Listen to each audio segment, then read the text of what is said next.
Hey there! I decided to record this quick and casual video right after I had my lesson with the new English for Tech group. Just a friendly reminder, my name is Annglish. I'm the founder of English for IT. English for IT is a language school that helps tech professionals improve their English and communication skills for work. If you're interested to learn more, I'm going to drop the link to my website in the description. Today, we talked about how to be an effective communicator. And, every time I have a lesson with a new group of people, with tech professionals, they have a lot of takeaways, of course, but I also have a lot of takeaways. And today is the time when I couldn't wait for the better moment. I just decided to record the video right after the lesson without any preparation and share with you the tips on how to be an effective communicator in English. Let's go. Number one is when you are having a conversation with someone, make sure you give full answers. Yes, don't answer just yes, no, or one word or two words. Make sure your answers are full sentences. And another recommendation, make sure your answer consists of at least 3 sentences. Then it feels that you are involved, you're engaged, you are interested in this conversation because you are responding, you are saying things instead of just, giving one word answer.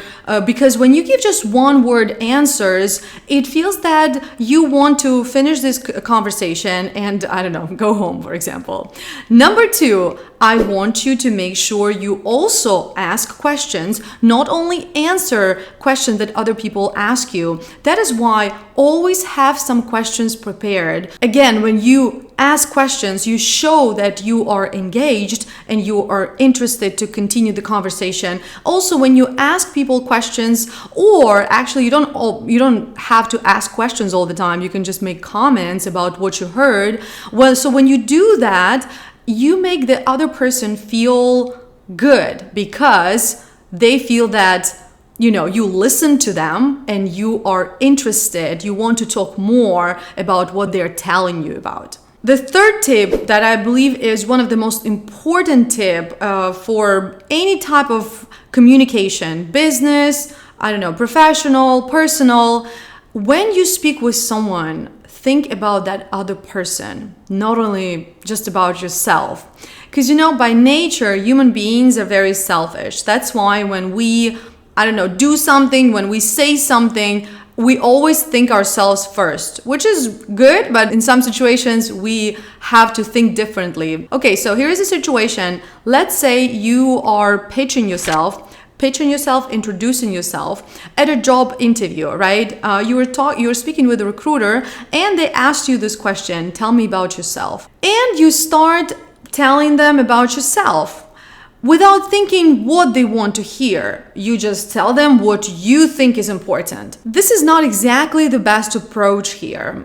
I believe that you have to think about that person first. Think what they want to hear from you, what they need to hear from you, and then prepare your pitch accordingly.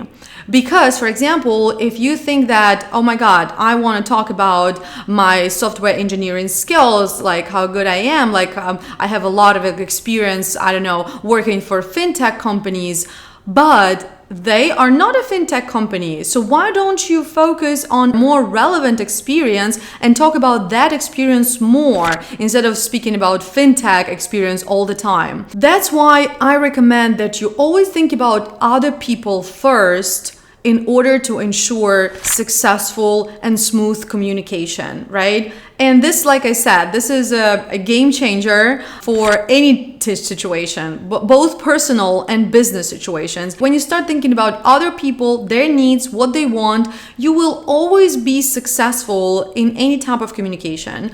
And you will also get what you want easier and faster because people will feel that you care about them and they will most definitely will give you what you want. Now I suggest that we get down to business. Why don't we practice asking questions? I know this can be one of the most challenging tasks for English learners because asking questions is more difficult than answering questions, because when you hear the question from somebody else, you have the time to think what to say, and also you can notice what, I don't know, words and grammar constructions they use in their question, and you can use them in your answer. But when asking questions, you have to think of that like everything yourself, right? You have to think of grammar constructions, you have to think of proper vocabulary, you have to think of the sentence, you have to think of the question structure. That is why asking questions is challenging. That's why I want you to practice in the comments to this video. I want you to ask me 2 questions, anything that you want, and I promise I will answer. However, I want you to make sure you ask me grammatically correct questions. So check grammar tenses, check verb forms, check word order in your questions, and make sure the question is structured correctly. By the way, if you are watching the video and you haven't subscribed to my channel yet, I want you to hit that subscribe button and make it gray, and I'll see you very soon.